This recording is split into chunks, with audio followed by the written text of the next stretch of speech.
Poster में बड़ी late होला।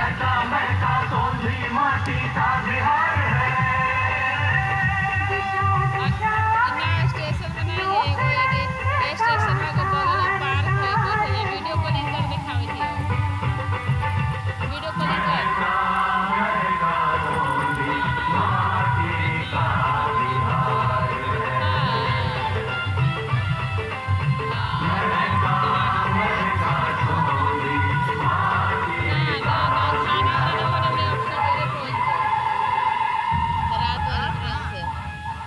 इतिहास के बीते दिनों में तो हम पीछे नहीं लौट सकते, पर हम ये तो देख सकते हैं कि हमने अपनी यात्रा कहां से शुरू की और कहां तक पहुंचे हैं। तो चलिए बिहार के इतिहास को समझने की कोशिश करते हैं। बिहार ने सभ्यता के इतिहास के हर चरण में भौतिक उपलब्धियों पर दार्शनिक उपलब्धियों को वरीयता दी है। यही कारण है कि हर संक्रमण के दौर में लोगों ने बिहार की तरफ रुख किया है।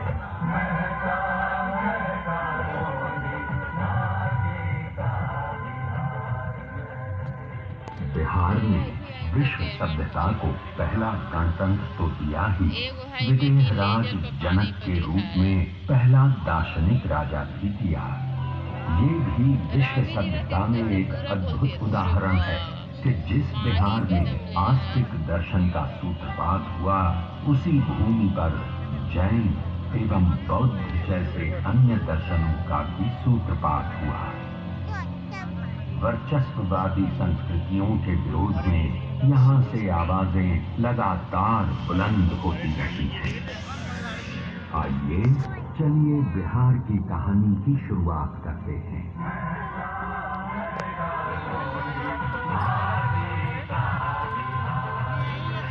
शताब्दियों पूर्व बिहार के ऋषि विश्वामित्र ने भारतीय सभ्यता और संस्कृति को तत्कालीन संकीर्ण और रूढ़ मानसिकता से ऊपर उठाकर एक नई चेतना दी।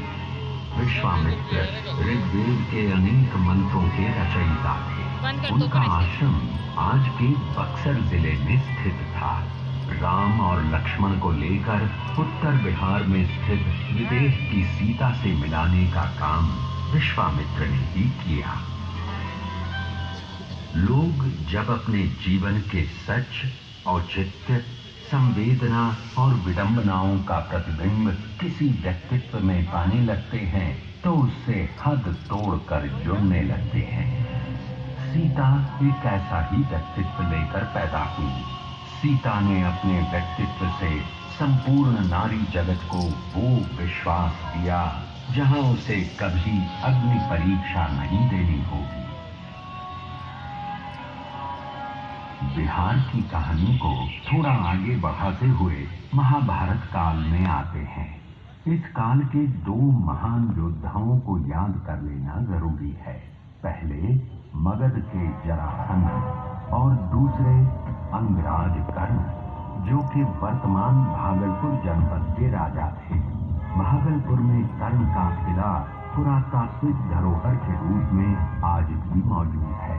क्योंकि कर्ण किसी राजघराने के वारिस नहीं थे, इस कारण उन्हें पग पग पर अपमान का घूंट पीना पड़ा था। वो एक महान धनुर्धर होने के साथ साथ महादानव्रती भी थे और इस व्रत की रक्षा में ही उन्हें जान गंवानी पड़ी थी।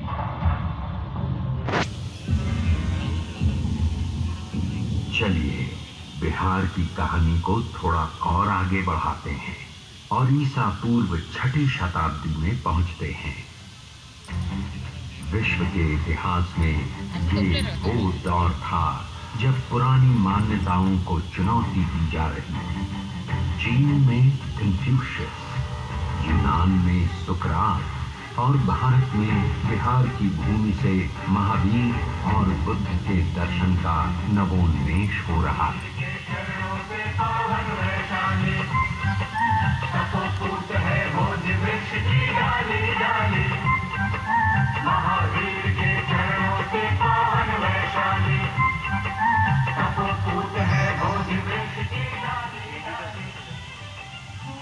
भगवान महावीर राजघराने में जन्म लेने के बावजूद बचपन से ही सांसारिक जीवन से विरक्त रहना चाहते थे। 30 साल की उम्र में वे घर छोड़ जंगलों में विचरने लगे और 12 वर्ष की कठिन तपस्या के बाद उन्हें आत्मज्ञान प्राप्त हुआ। इसके बाद उन्होंने पैदल घूम घूम कर लोगों को अहिंसा का पाठ पढ़ाया और जीने का तरीका बताया। उनका एक प्रमुख दर्शन था अनेकांतवाद। इस दर्शन के अनुसार सच को देखने का सबका अलग अलग नजरिया होता है और जब तक हम सत्य को हर एक नजरिए से परख नहीं लेते तब तक संपूर्ण सत्य को नहीं समझ सकते। जब महावीर स्वामी केवल ज्ञान की शिक्षा दे रहे थे, लगभग उसी समय एक और महापुरुष सिद्धार्थ गौतम मगध के जंगलों में ज्ञान प्राप्ति के लिए घोर तपस्या में लीन थे। इतिहास इस बात पर मौन है, पर हो सकता है महावीर और सिद्धार्थ गौतम मगध के जंगलों में एक दूसरे से मिले होंगे। आज से ठीक 2600 साल पहले वो भी क्या दृश्य था जब सिद्धार्थ गौतम ने गया से 15 किलोमीटर की दूरी पर निरंजना नदी के तट पर पीपल के वृक्ष के नीचे अंतिम ध्यान किया था।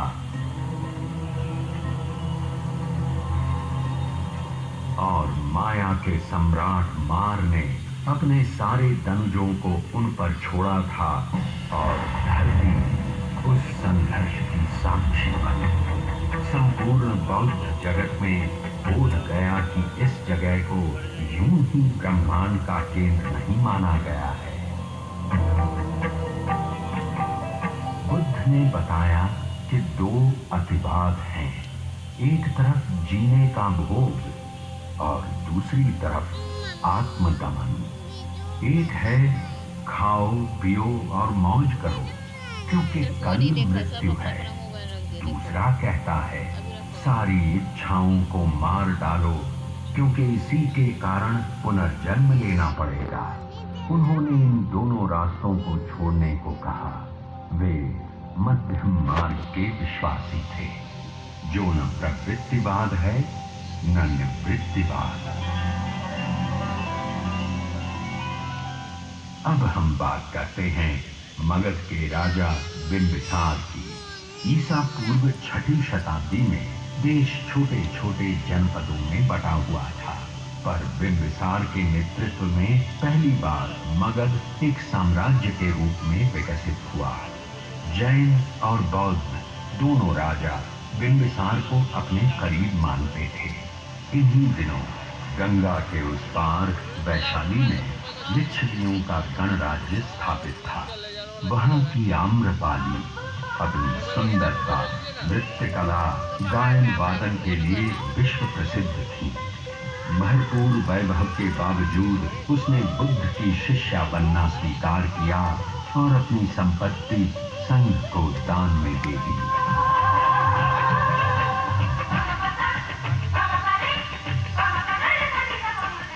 उधर राजनीति के क्षेत्र में बिंबिसार के पुत्र अजातशत्रु ने सामरिक दृष्टि को समझते हुए मगध की राजधानी को राजगीर से पाटलिपुत्र स्थानांतरित करने का फैसला किया और उसी समय राजगीर की सप्तकर्णी गुफाओं में बुद्ध के 500 शिष्य 6 महीने की संगीति के बाद त्रिपिटकों का संकलन किया।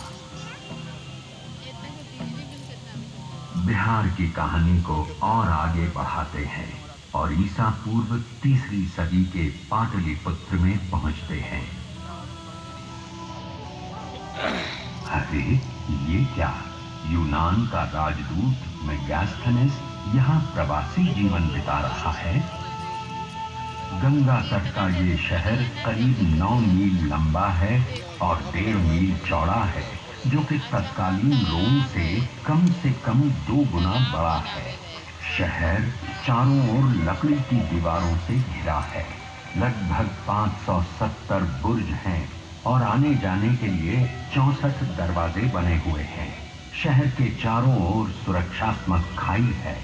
लोगों की जो शानो शौकत है वो संसार में कहीं भी नहीं है।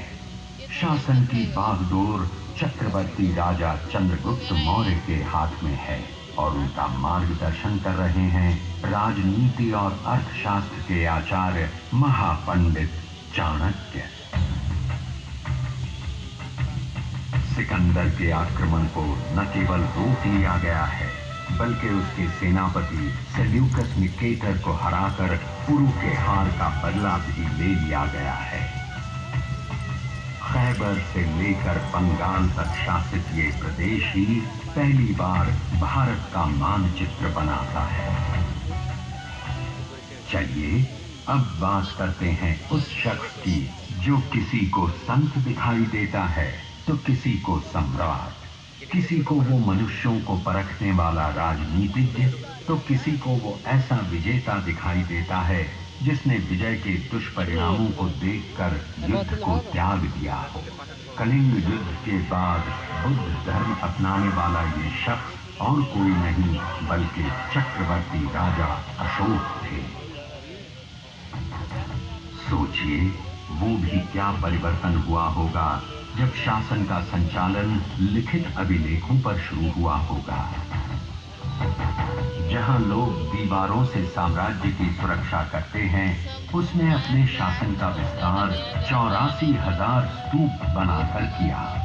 सचमुच अद्भुत थी राजा अशोक की सोच और ये कोई आश्चर्य नहीं कि आजादी के बाद राष्ट्रीय ध्वज में अशोक के धर्म चक्र को अपनाया।